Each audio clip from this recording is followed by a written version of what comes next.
Hey everybody, it's JMan105 back with another hobby related video, and I'm moving back over to model railroads. If you are not aware, I have been in and around model railroads and trains my whole life. My current setup,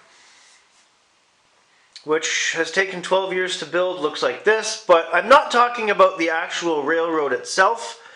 No, I'm going to talk about the differences and the pros and cons between plastic axles and metal axles.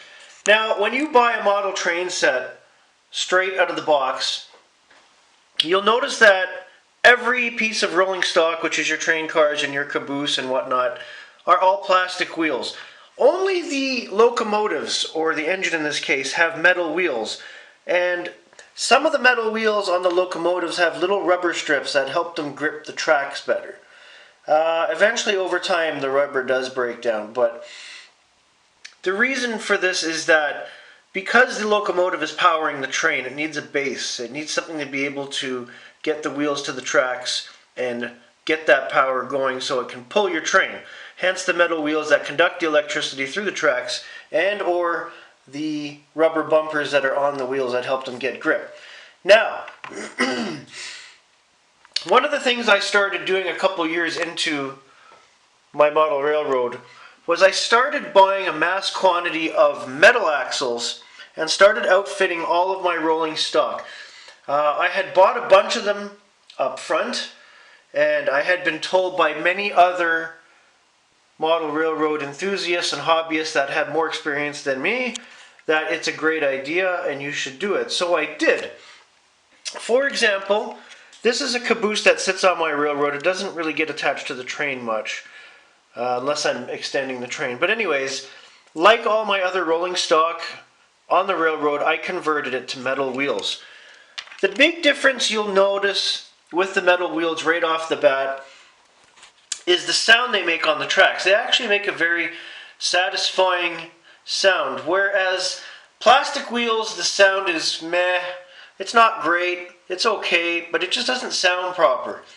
The metal axles sound really good.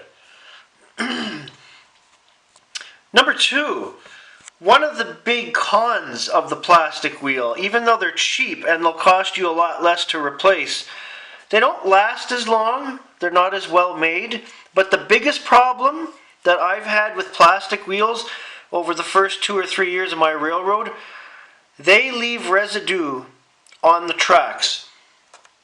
So for example, when you start running a lot of trains on your tracks, and I have a strip of tracks here off to the side, the plastic wheels, when they go over the tracks, they start to slowly degrade because it's electrified metal. That's a harder substance, obviously, than plastic.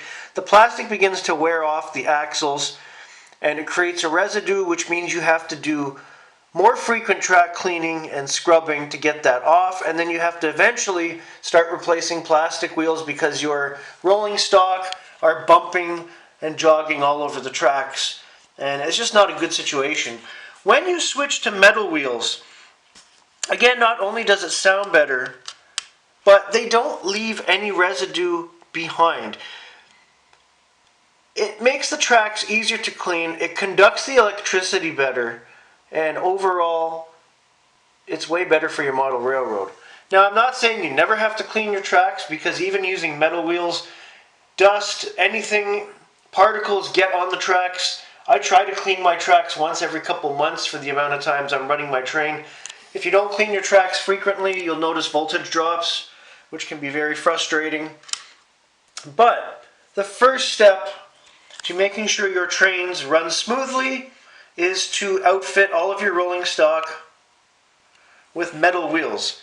It's probably one of the easiest things you can do to improve your railroad. It doesn't take much effort to replace the plastic axles with the metal ones. It takes a little bit of time, but it's not labor intensive. You technically don't need any tools, you just need some patience.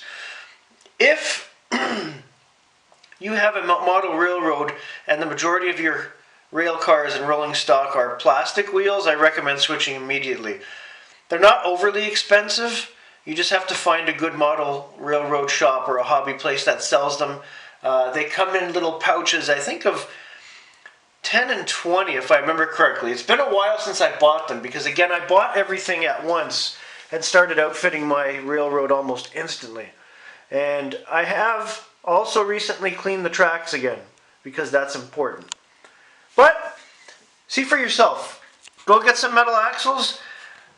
Maybe start a small train with a locomotive and two pieces of rolling stock and just do those first 2 cars and see what it's like for yourself.